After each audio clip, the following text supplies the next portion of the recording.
क्षणात दाटझुके संपूर्ण दरीला आपल्या कवेत घेते. उंच कड्यावरून पांढरे शुभ्र धबधबे कोसळू लागतात आणि प्रत्येक वळणावर सह्याद्रीचे एक वेगळंच रूप आपल्याला अनुभवायला मिळते.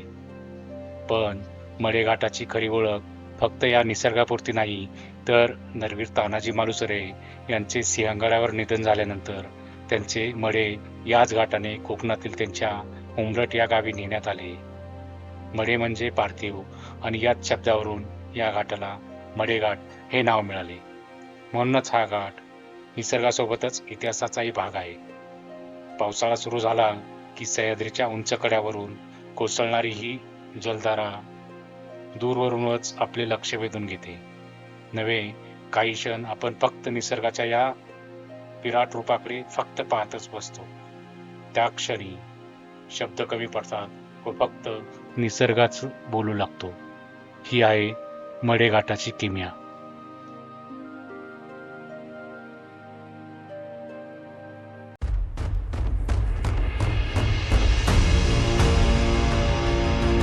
तर मित्रांनो, आज आपण निघालोय मडेघाटाला आणि आज आपण खूप वेळ काढून चाललेलो आहे आणि आज नेमका पाऊस लागलेला आहे. तर आता नेमका आपण नसरापूर या गावात आलेलो आहे. तुम्हाला मी दाखवतो.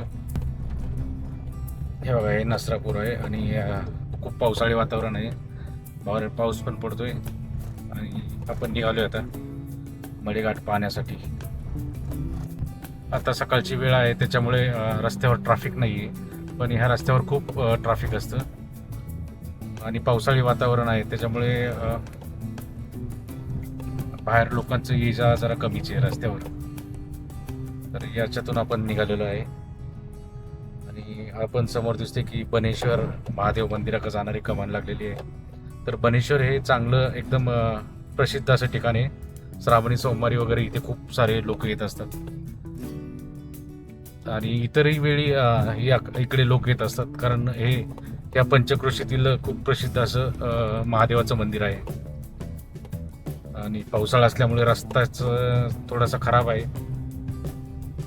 आणि निघालोय आपण या रस्त्याने पुढे. आता आपल्याला दिसते ती शिवगंगा नदी. हे शिवगंगा नदीचं पात्र आणि त्याच्यातून पाणी वाहतंय चांगलं. पावसाळ्यात या नदीला भरपूर पाणी असतं, पण उन्हाळ्यात मात्र ही कोरडी पडलेली असते.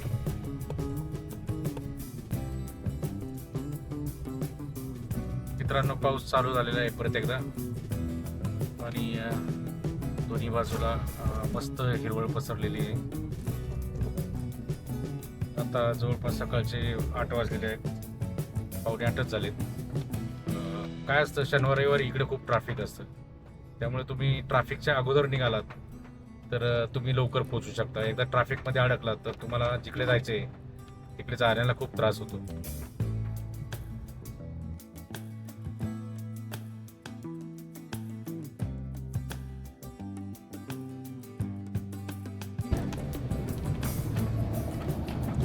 इकडे भाताचे काचरं वगैरे भरलेले आहेत पूर्ण आणि छान निसर्ग एकदम भरलेला आहे.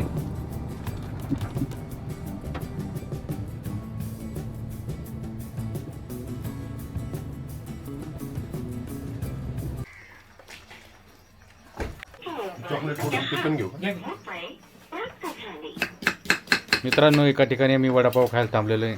हे काका आहे तिथे आणि ते वडापाव देणार आहेत आम्हाला. वडापाव खाल्ल्यानंतर आता आम्ही पुढे निघालो आहे आणि आपण पाहतोय की पाऊस उघडलेला आहे, थोडंसं ऊन पण पडलेलं आहे आणि आमची गाडी चाललेली आहे आता वेल्ल्याच्या दिशेने. आता आपण आलो आहे आंबोणी या गावामध्ये. या गावामध्ये पण सगळीकडे शांतता दिसत आहे आपल्याला आणि येणारी जाणारी एखादीच गाडी आपल्याला दिसते.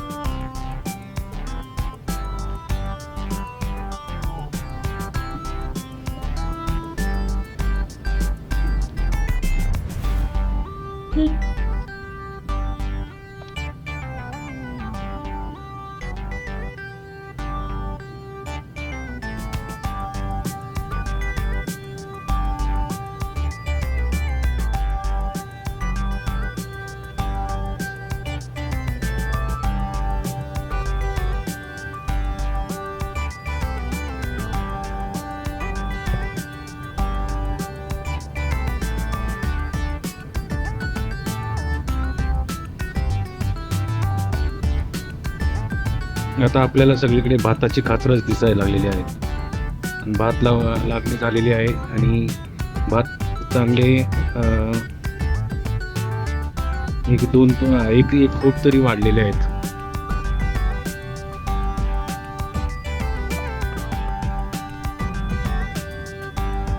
लांब डोंगरावरती आपल्याला धुकं दिसतंय बघा.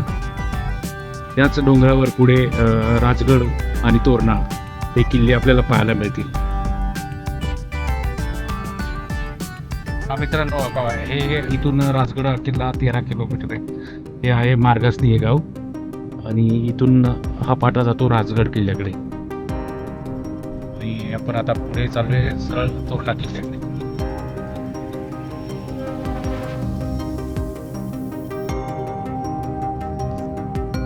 मार्गस्थीपासून आपण पुढे आलेलो आहोत आता आणि बघा शेजारून भाताची खाचरं दिसत आहेत आपल्याला आणि एकदम प्रसन्न वातावरण आहे सकाळ सकाळी. अजूनही रस्त्याला असं कोणच दिसत नाही आहे. याच्यानंतर गर्दी व्हायला चालू होते ॲक्च्युली. तर आम्ही प्लॅनिंग करून सकाळीच निघालेलो आहे, त्याच्यामुळे आम्हाला गर्दी अजून तरी पुढे लागलेली नाही.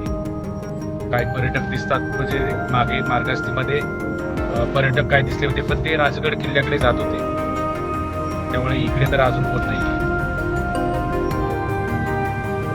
इकडे मागेच राजगड किल्ला आहे पण आता तो आपल्याला धुका असल्यामुळे दिसत नाही. पण इथून 13 किलोमीटर चालल्यानंतर राजगडाचा पायथा आहे आणि तिथून आपल्याला अजस्र असा राजगड चढावा लागतो. आणि पावसाळ्यात तर राजगडावर जाणं म्हणजे खूपच धोकादायक असतं, कारण खूप सारं चालायला लागतं आणि चिखल वगैरे असतो तिकडे आणि पाऊस जास्त असतो तिकडे, त्याच्यामुळे अजूनही ते धोकादायक होऊ शकतं.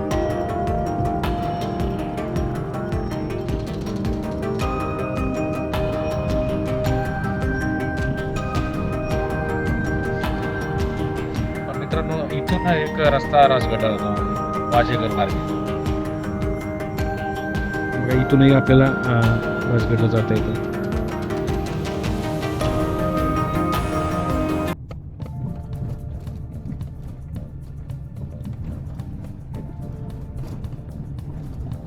मित्रांनो आपण आता जवळपास वेल्ल्यापर्यंत आलेलो आहे आणि वेल्ल्याच्या अगोदरचा हा सुंदर परिसर आपल्याला दिसतोय.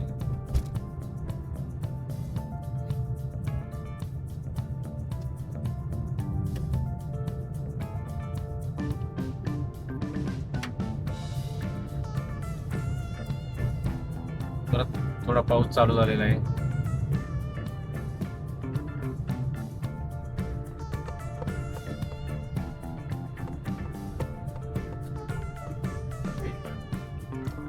मित्रांनो हा सरळ जो रस्ता जातो तो तोरणा किल्ल्याकडे जातो.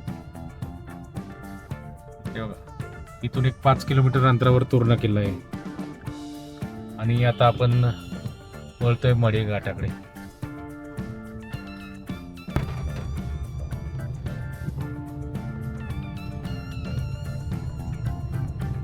मित्रांनो आता आपल्याला उजव्या बाजूला आपल्याला दिसेल छानचं असं गुंजवणीचं धरण.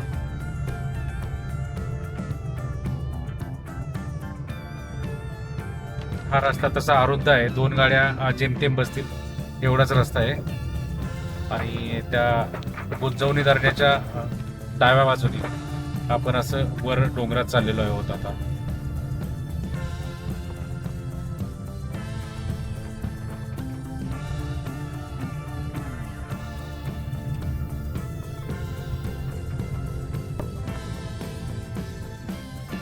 मित्रांनो धरणाचं असं सुंदर पाणी दिसतंय आपल्याला आणि हे आहे गुंजवणी धरण.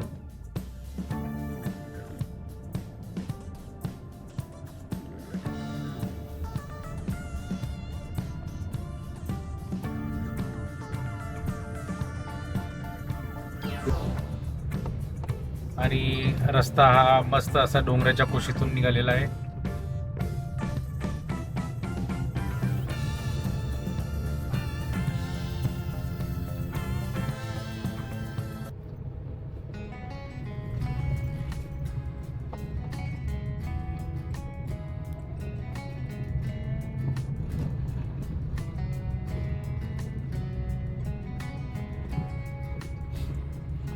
घाटातून सुंदर अशी नागमोडी वळणे घेत आपण चाललेलो आहोत. आणि रस्ता बऱ्यापैकी आहे इथे, म्हणजे खराब नाही झालेला. कारण मागे रस्ता जो होता वेल्ल्यापर्यंतचा रस्ता थोडासा खराब होता, म्हणजे खड्डे बिड्डे होते रस्त्यावर. पण इकडे खड्डे बिड्डे दिसत नाही. रस्ता फक्त 2 वाहनं जातील एवढाच आहे, पण चांगल्या स्थितीत आहे अजून तरी. मित्रांनो, तुम्ही इकडे नक्कीच येऊ शकता. खूप छान आहे फिरण्यासाठी. म्हणजे तुम्ही लोणावळ्याला जसं जाता किंवा जुन्नर साईडला जसं जाता तसं या साईडला पण येत जा. इकडे खूप छान आहे. आणि मेन म्हणजे जास्त गर्दी नसते इकडे. खूप आयसोलेट भाग आहे हा. खूप लोकांना माहीत पण नाही इकडे. त्यामुळे तुम्ही नक्की या इकडे कधीतरी. पावसाळ्यात इकडलं दृश्य अगदी डोळ्यात सामावून ठेवावं असं असतं.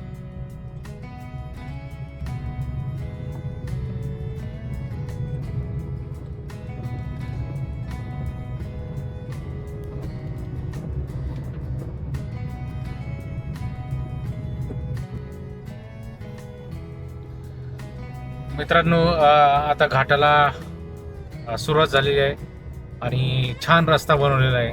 त्यामुळे आपल्याला काय प्रॉब्लेम नाही आहे.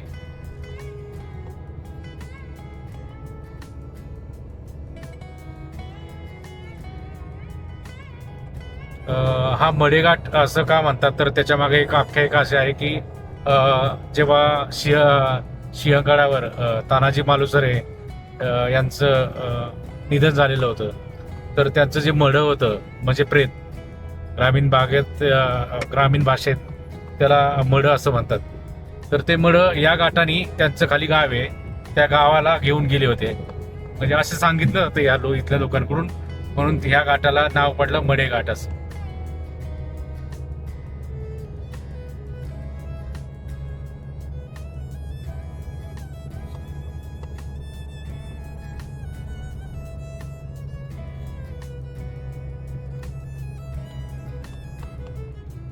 रस्ता एकदम छान आहे आणि अशी वळणं पण आहे काही ठिकाणी अशी.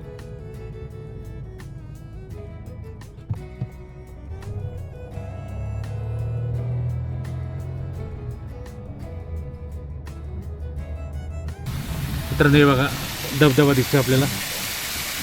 छान धबधबा आहे.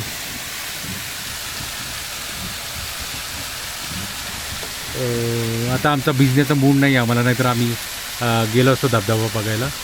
पण मस्त एकदम छान. आणि घाट सुरू झाल्यानंतर लगेचच हा धबधबा आपल्याला लागलेला आहे. आणि मेन म्हणजे कोणीच नाही इथे, फक्त आपली एकच गाडी आहे आता इथे.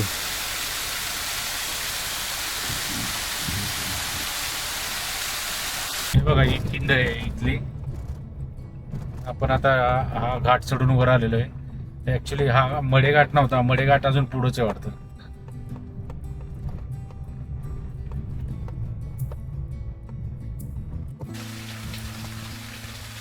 हे बघा इथे छोटासा धबधबा खाली जातोय आणि इथे मोठी दरी दिसते आपल्याला इथं. समोरचे डोंगर एकदम धुक्यात हरवलेले आहेत. इकडे बघा, इकडे पण खूप मोठे डोंगर आहेत आणि घनदाट झाडी आहे.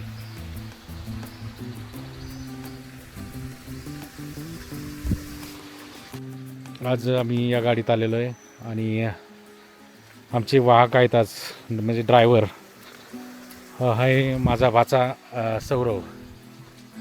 आज सौरव मला म्हटला होता की मामा तुम्ही एवढे फिरता तर मला कधी घेऊन जाणार.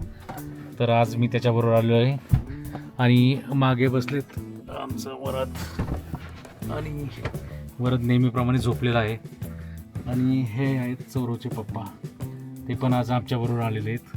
नॉर्मली ते जात नाही कुठे, पण आज म्हणले चला मी येतो तुमच्याबरोबर. सौरवला बी बरं वाटलं की आज की मामा मला घेऊन आलाय, तर आज तोच आमचा सारथी आहे. आणि चला आपण पुढे निघूया आता. हे बघा आता पुढे आपल्याला भरपूर धुकं दिसतंय आणि फॉगी रस्ता आहे, फॉगी. आणि या सुनसान जंगलामध्ये आम्ही फक्त आमचीच गाडी आम्हाला दिसते. पुढे कोणतंही वाहन नाहीये आणि मागे पण कोणतं वाहन नाहीये. आणि आम्ही निघालोय आज मडेघाट पाहण्यासाठी. मित्रांनो आपण परत पुढे येऊन एका ठिकाणी थांबलोय आणि हा समोर जर तुम्हाला दिसतोय धोक्यात तो आहे तोरणा किल्ला. आणि इथून राजगड काय दिसणार नाही कारण आता भरपूर धुकं आहे आणि पाऊस पण आहे. पण तुम्हाला दिसतोय पण हा जो धोक्यात हरवलेला समोरचा जो किल्ला दिसतोय तो आहे तोरणा किल्ला. तोरणा किल्ल्याची बॅक साईड असं म्हणता येईल.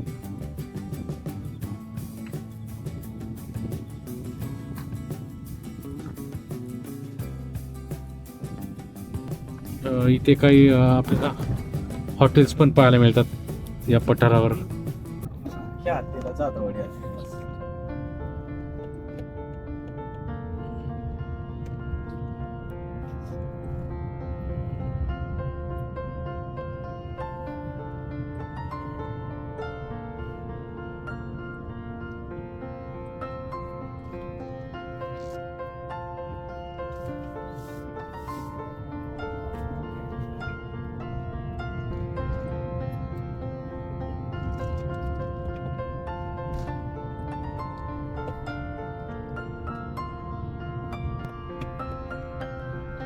खडी वगैरे टाकून त्यांनी तसं बांधून केलं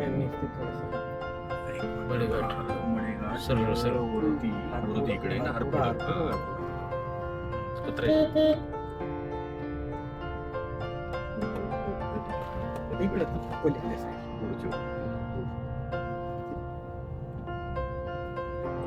इथून जवळपास आता 4-5 किलोमीटर काहीतरी मडेघाट राहिलेला आहे. आणि एक डोंगर पूर्ण आम्ही चढलो आणि उतरलोय आता. आणि आता पुढे निघालेलो आहोत आणि पाऊस आपल्याला साथ देत आहे. तशीच एकदम हिरवागार निसर्ग आहे इकडे. म्हणजे इकडे लोकच दिसत नाही आपल्याला. बघितलं का सगळं हिरवगार आहे इकडे आणि पर्यटक हे खूप कमी असतात. हे बघा ही लोकल नदी आहे आणि कसं पाणी कानन नदी पाणी भरपूर वाहत आहे तिथून.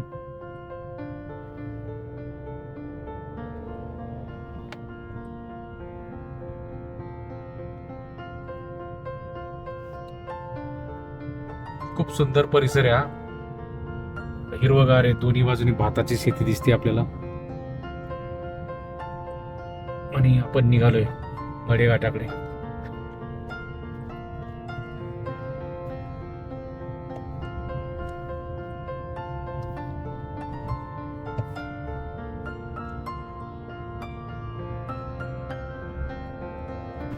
सुंदर असा परिसर आणि याच्यामध्ये हा छोटा धबधबा आपल्याला दिसतोय.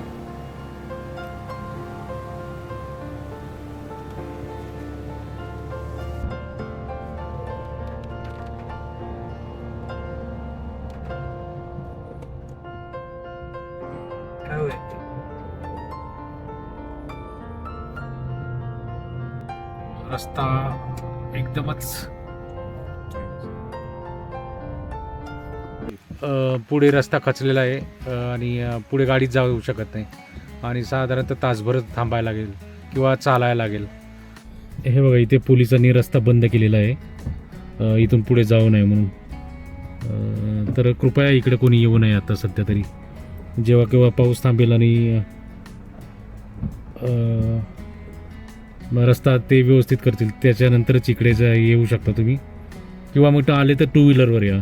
पण एवढ्या लांब 2 व्हीलरवर येणं पण शक्य नाही आहे. चला आता आम्ही निघतोय माघारी. पाऊस सुरू झालेला आहे. आता आम्ही परत युटर्न मारलेला आहे आणि आता जोराचा पाऊस चालू झालेला आहे. ठीक होईल असं काही सांगता येत नाही. तरी आपण सोबतचा निसर्ग पाहू शकता. खूप छान आहे इकडे. मित्रांनो, तुम्हाला हा व्हिडिओ कसा वाटला हे नक्की सांगा. व्हिडिओ आवडला असेल तर व्हिडिओला लाईक करा, कमेंट करा आणि अजूनही तुम्ही या चॅनलला सबस्क्राईब केलं नसेल तर चॅनलला नक्की सबस्क्राईब करा.